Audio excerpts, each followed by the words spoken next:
Hello everyone, real quick video of what I tried to do in class today. It didn't quite work.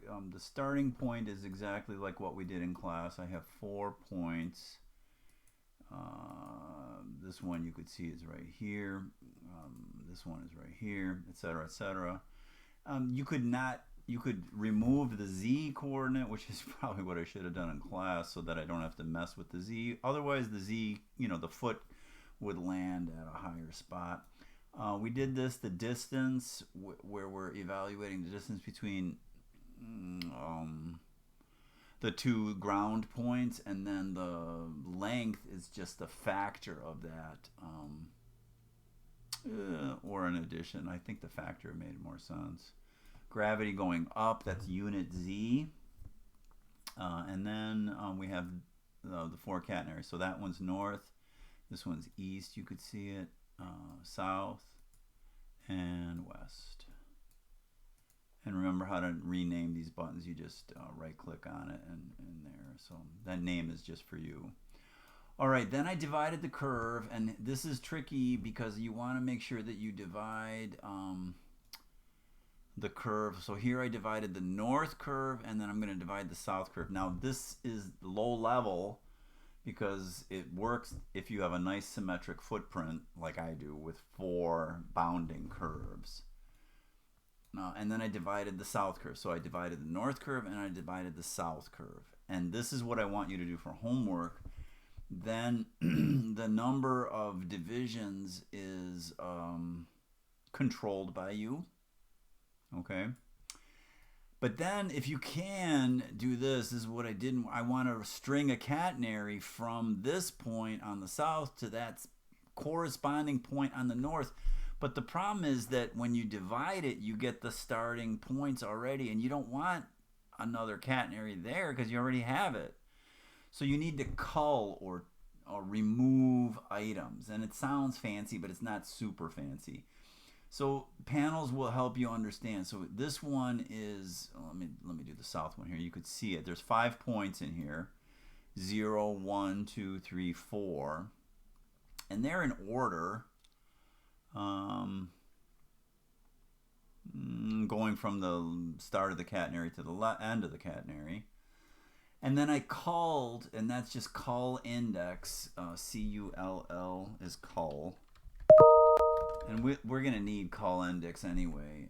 And then the list that you're calling and the indices. And I mentioned several times in class, the first item is the 0th item. You could see it right here. It's just like in MATLAB and in Python. 0th, the vectors start with the 0th item. The last item in any list is -1. It's just a handy trick. I didn't come up with this. So what I did was I culled the 0th item and I culled the -1th item, which is nice because I don't have to count the items. Otherwise, I would have counted the 5th item, which you could do easily. What's the length of this list, just like in MATLAB. And I called it, and you could see what I did. I called the first point and the last point. So the 0, 0, 0 and the 0, 15, 0 are no longer here, just the interior points.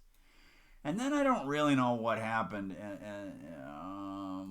Here I'm doing a cat. So these are the 3 points, and these are the 3 points. Maybe you could play with reorder because they were crisscrossing in class, and I just want them straight across. They're crisscrossing. So point A to point B is this list of points. Now notice here, this is the fancy wires. So it's a double thickness. That means there's more than one piece of data streaming into this container. This is just a container. It's just this thing here. So I'm just streaming more than one piece of data into there, and you could see that. And that's coming out. So that's the point B's. There should be 3 of them. And this is the point A's. There should be 3 of them. Or, more if you want to divide the curve into more pieces. Right? So there's 5 segments, 4 segments, 3 segments. So you could play with that.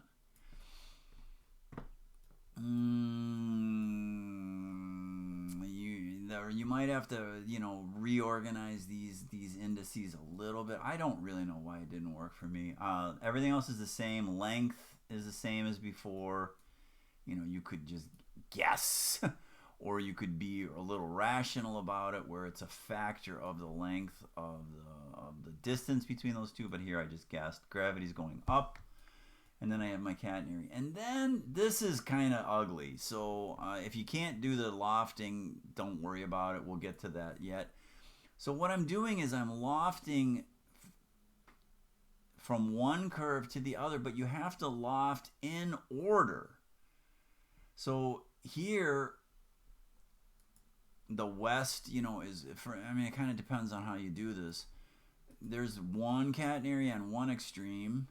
There's another catenary on the other extreme. This is the catenaries that I just made from this culled list. There they are. And I made a capsule. So here's or a container. We did the point curve. There's another one in here called just curves, which is really nice. It's the third button. It's this swirly thing here.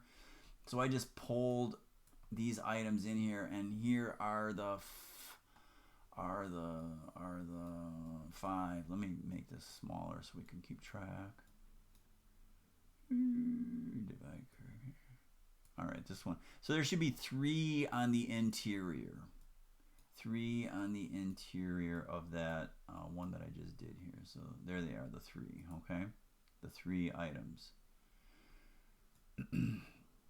So that's the middle. So you have one end. You could see it here. There's the middle, and there's the other end. And this may or may not work. I have to I'm just kind of one day ahead of you at this point. I used Entwine, and then there's this so-called Entwine flattens. And what flatten does is it takes the streams of data, which are sets, and literally just sort of lays them out on the ground in numerical order, and that's called flatten. And it sounds complicated, but it's not really complicated. And then I flatten the curve. The way to want to flatten the curve is in here. You could see this. When in doubt, flatten. It's like when in doubt, power out. And then what I have is, using Entwine, I have the east, I have the 3 or the whatevers in the interior, and I have the exterior, and then I entwined them, and I flattened everything, and I flattened the loft, and then I have this really kind of cool loft. So this is quite beautiful, I think. We'll talk about this lip later. Are these funicular? I think so, except, I think there's tension right at the top. We'll do that later. Okay, so that should be enough for right now. Good luck.